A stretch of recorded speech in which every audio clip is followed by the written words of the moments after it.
Bonjour à tous, aujourd'hui je vous présente un cas clinique en biochimie sur le diabète de type 1. Tout d'abord, voici l'énoncé. Il s'agit de Madame F, 20 ans, 55 kg pour 1,65 m, qui consulte son médecin généraliste car depuis quelque temps elle se sent très fatiguée. Elle signale qu'elle a très soif et urine plus souvent qu'à d'habitude. Elle est atteinte d'un vitiligo, mais informe son médecin que sa famille ne présente aucune pathologie notable. Elle ne fume pas et dit faire 2 entraînements de tennis par semaine. Le médecin prend sa tension, qui est de 120 pour la pression artérielle systolique et de 80 pour la pression artérielle diastolique. Il pratique un examen des urines par bandelette urinaire qui met en évidence une glycosurie et une cétonurie élevée. Une glycémie capillaire est réalisée et la valeur obtenue est de 12 millimoles par litre. Tout d'abord, il y a plusieurs mots-clés à retenir dans ce cas clinique. On voit qu'il s'agit d'une patiente âgée de 20 ans, elle est relativement jeune. Elle a un poids de 55 kg pour une taille de 1,65 m. Donc quand on a ce genre de valeur, il faut tout d'abord calculer l'indice de masse corporelle. Dans notre cas, il est égal à 20,2, ce qui est tout à fait normal. On apprend que la patiente se sent très fatiguée, elle a très soif et urine plus souvent que d'habitude. Donc ce sont des symptômes de polyurie et de polydipsie. Elle présente également un vitiligo, qui est une pathologie auto-immune. Donc elle a un terrain de maladie immunitaire. Sa tension artérielle est de 120 pour la pression artérielle systolique, 80 pour la pression artérielle diastolique, ce qui est tout à fait normal. Cependant, il y a un contraste avec sa fatigue très intense. Donc sa fatigue n'est pas due à sa tension artérielle. Ensuite, le médecin réalise un examen des urines par bandelette urinaire. On met alors la présence de glycosurie et d'une cétonurie élevée. La glycosurie correspond en fait à la présence de glucose dans les urines ainsi que la présence de corps cétoniques, ce qui est pathologique. Enfin, on apprend que la glycémie capillaire est de 12 millimoles par litre. Donc, une petite astuce, quand on a une valeur en millimoles par litre de glycémie, il suffit de la diviser par 5,5 pour obtenir la valeur en grammes par litre. Donc, dans notre cas, une valeur de 12 millimoles par litre correspond à une valeur de 2,16 grammes par litre, ce qui est, donc pour rappel, une valeur supérieure à 2 grammes par litre nous oriente déjà vers le diagnostic du diabète. Alors par rapport aux questions, tout d'abord, première question, rappelez les valeurs normales de la glycémie, quelle est la pathologie suspectée, comment confirmez-vous votre hypothèse diagnostique, quel est le mécanisme physiopathologique de cette maladie, quelles sont les complications de la pathologie suspectée. Madame F est maintenant traitée depuis 5 ans. En rentrant du sport, elle ne se sent pas bien, elle tremble, transpire beaucoup et a faim. Elle finit par faire un malaise sans perte de connaissance. Par rapport à la dernière question, donc, quelle est la cause responsable du malaise de Madame F? Quelle est la conduite à tenir? Maintenant, nous allons nous intéresser à la correction. Première question, rappelez les valeurs normales de la glycémie. Quelle est la pathologie suspectée? Donc ici, on va suspecter un diabète de type 1 insulinodépendant. Pour rappel, les valeurs usuelles sont comprises entre 3,9 et 5,5 millimoles par litre. Donc il y a un faisceau d'arguments qui nous oriente vers ce diagnostic. Tout d'abord, par rapport aux arguments biologiques, la patiente présentait une glycosurie, une cétonurie observée à l'aide du test par la bandelette urinaire, ainsi qu'une hyperglycémie supérieure à 2 grammes par litre. Par rapport aux arguments cliniques, la patiente présentait une polyurie, une polydipsie, ce qui nous rapproche du syndrome cardinal, qui comprend la polyurie, la polydipsie, la polyphagie ainsi que l'amaigrissement. La patiente présentait également une asthénie, alors que sa tension est normale. En plus, il y avait une survenue brutale des symptômes. Donc déjà, à partir de ce moment-là, on peut déjà poser le diagnostic du diabète, car la glycémie est supérieure à 11 millimoles par litre. De plus, cette glycémie est associée aux signes cliniques. Enfin, par rapport aux arguments épidémiologiques, il y en a plusieurs.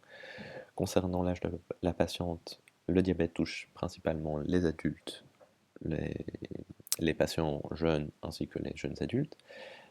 Il y avait également la patiente présentait un vitiligo, qui est un terrain de pathologie auto-immune. Il n'y avait pas d'antécédents familiaux. Enfin, l'IMC était normal, il était de 20,2, donc il est compris entre 18,5 et 25 kg par mètre carré. Par rapport aux recommandations OMS, la glycémie à jeun inférieure à 1,10 g par litre est normale. Si celle-ci est comprise entre 1,10 et 1,26 g par litre, on peut parler d'hyperglycémie modérée à jeun. Si elle est supérieure à 1,26 et que cette glycémie est retrouvée à 2 reprises, on peut évoquer le diagnostic du diabète sucré.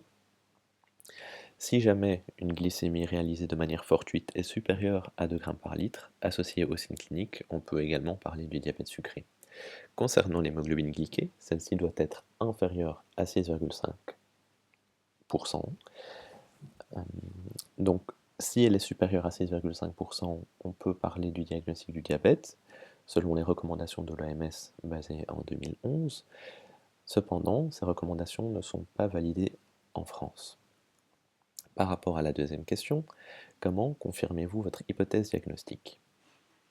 Donc, il y a plusieurs examens à réaliser.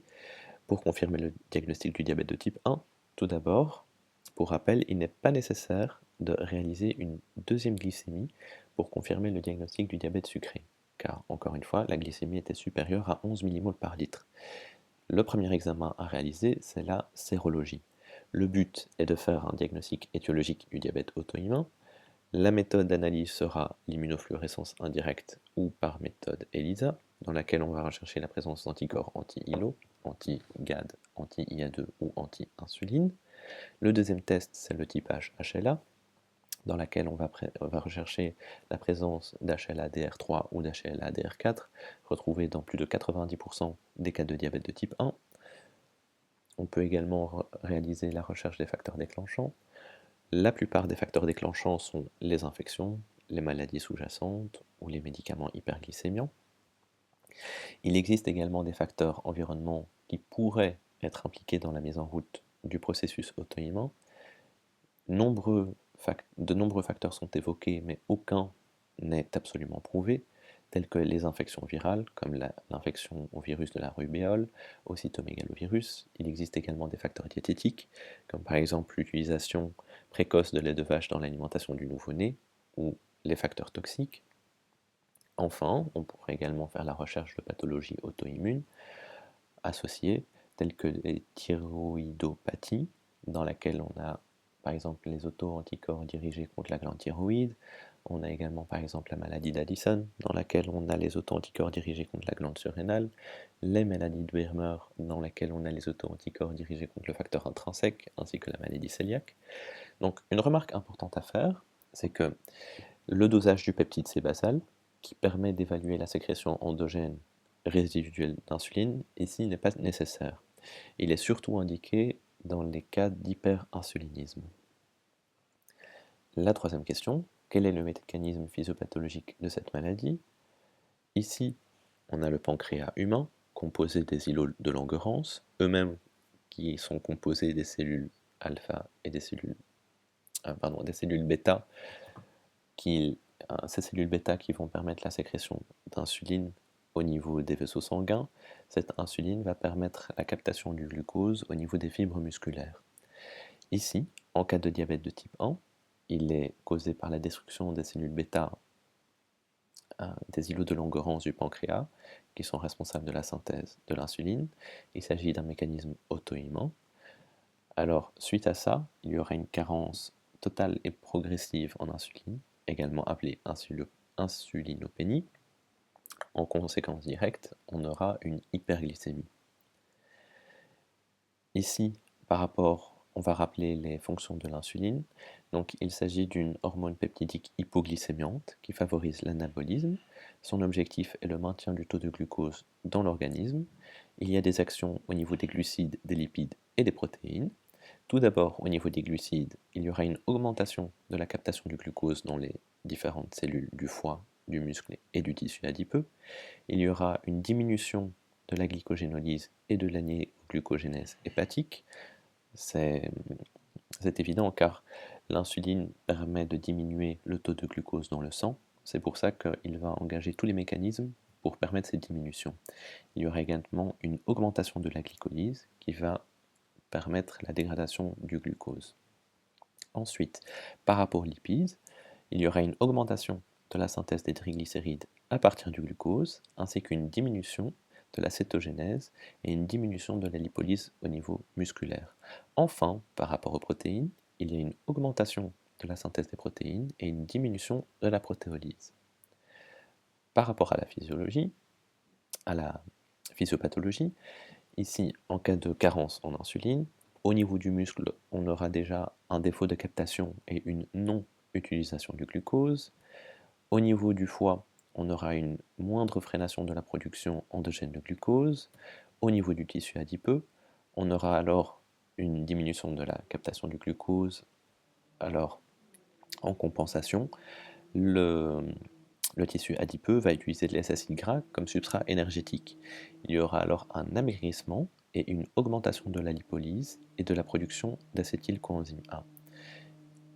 De cette acétylcoenzyme A, il y aura la production des corps cétoniques. C'est donc ces corps cétoniques que l'on retrouve lors des analyses par bandelette urinaire. Donc, par rapport à la physiopathologie, il y a un rôle très important de l'immunité cellulaire. Donc ici, il y aura en 1 une dégradation naturelle des cellules bêta qui laisse dans les tissus des débris musculaires, qui active anormalement les neutrophiles. Ces cellules du système immunitaire vont informer les cellules dendritiques qui vont provoquer à leur tour la production d'interféron alpha. L'interféron alpha va stimuler alors les lymphocytes T8 cytotoxiques qui vont reconnaître alors les cellules bêta-pancréatiques fonctionnelles qui vont induire alors la mort de ces cellules. Donc, il faut savoir que ça, c'est le mécanisme principal qui est prépondérant. Il y a également un rôle des auto-anticorps dans la destruction des cellules bêta des îlots de Langerhans. Cependant, ce rôle des anticorps est minime. Par rapport à la question numéro 4, quelles sont les complications de la pathologie suspectée?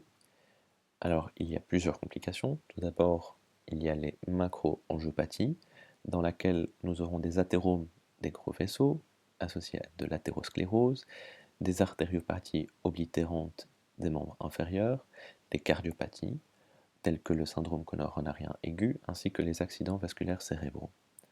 Par rapport aux deuxièmes complications, il s'agit des microangiopathies, dans laquelle nous aurons des atteintes rénales, telles que les glomérulonéphrite, les infections urinaires, les hypertensions artérielles ainsi que les insuffisances rénales. Au niveau oculaire, on aura des rétinopathies diabétiques ainsi que des glaucomes, et il y a bien évidemment le pied diabétique. Enfin, il y a les neuropathies, c'est-à-dire qu'il y a des complications de dégénérescence axonale, de démyélinisation, de polynévrite, ainsi que de mal perforant plantaire. Il y a également des complications infectieuses. Donc une remarque à faire, c'est que les hyperglycémies chroniques sont responsables des complications microangiopathiques et macroangiopathiques. Par rapport au mécanisme des lésions vasculaires, il y a tout d'abord une entrée massive de glucose au niveau des cellules endothéliales, il y aura alors un flux augmenté et anormal dans la voie de la glycolyse, la formation de radicaux libres par les cellules endothéliales qui vont entraîner la destruction cellulaire. Donc ici, c'est le mécanisme des néphropathies. Tout d'abord, il y aura un déséquilibre entre le tonus des artères afférentes et des artères efférentes. Il y aurait une augmentation de la pression intraglomérulaire. Il y aura alors une dilatation des glomérules qui vont mieux filtrer à court terme, mais cette augmentation de dilatation va provoquer un épaississement de la membrane basale au bout de quelques années. Cet épaississement va entraîner une altération des qualités fonctionnelles du filtre glomérulaire. Cette altération va provoquer un passage de l'albumine qui est toxique pour les segments distaux du néphron. Il y aura alors une sclérose des glomérules et une diminution du débit de filtration glomérulaire. Maintenant, on apprend que Madame F est traitée depuis 5 ans. En rentrant du sport, elle ne se sent pas bien, elle tremble, transpire beaucoup et a faim. Elle finit par faire un malaise sans perte de connaissance. La dernière question, quelle est la cause responsable du malaise de Madame F et quelle est la conduite à tenir? Donc, la cause du malaise suspecté, c'est l'hypoglycémie. Les arguments en faveur, c'est les sueurs, les tremblements, les fringales ainsi que les lipothymies. Le contexte, c'est les activités physiques de la patiente. La conduite à tenir, c'est tout d'abord l'administration de glucose. On va préconiser l'administration per os de 15 g de glucose, ce qui correspond à 3 morceaux de sucre. Si la patiente est inconsciente, on peut également proposer des ampoules de glucagon en intramusculaire ou en subcutané. Suite à cette administration, il faudra réaliser un contrôle de la glycémie 15 minutes après l'administration. Si elle est inférieure à 4 mmol par litre, il faudra alors répéter la prise de glucose. Donc, en prévention, avant une activité physique intense, le sujet diabétique doit diminuer les doses d'insuline, prendre une collation avant l'effort pour assurer sa glycémie, bien évidemment bien s'hydrater avant et pendant l'effort, également préconiser le port d'une carte de diabétique que l'on voit à l'image.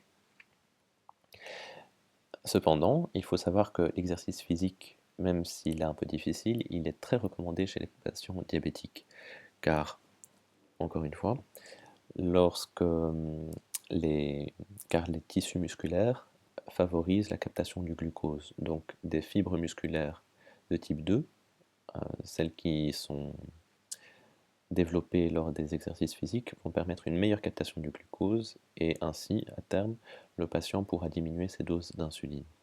Il y a également une éducation thérapeutique de la patiente ainsi que de l'entourage. Alors, pour rappel, cette éducation thérapeutique, on peut faire un rappel sur les règles hygiéno-diététiques, donc c'est-à-dire diminuer les sucres raffinés, ou bien augmenter la quantité de sport, faire un rappel sur les modalités de prise et l'importance du traitement, donc bien insister sur la prise des injections d'insuline. Alors par rapport à l'éducation faire également une éducation sur l'autosurveillance glycémique, donc bien rappeler à la patiente de faire sa surveillance avant les repas et chaque fois essayer de maintenir une glycémie entre 0,7 g par litre et 1,1 g par litre. Également faire des séances portant sur l'administration d'insuline. Donc par rapport à l'administration, bien rappeler à la patiente de faire des injections à différents endroits, donc pour éviter les risques de lipidodystrophie. Ensuite, il faudra éviter les sauts de repas pour éviter les hypoglycémies, éviter l'automédication sans avoir l'avis du médecin, car il existe des médicaments qui provoquent des hypoglycémies. Bien sûr, éviter l'alcool et toujours avoir du sucre sur soi. Les références utilisées pour réaliser ce cas clinique sont justement les cas cliniques de biochimie des éditions Prépa Pharma. Donc, merci beaucoup pour votre attention et n'hésitez pas à vous abonner pour plus de contenu. Merci beaucoup.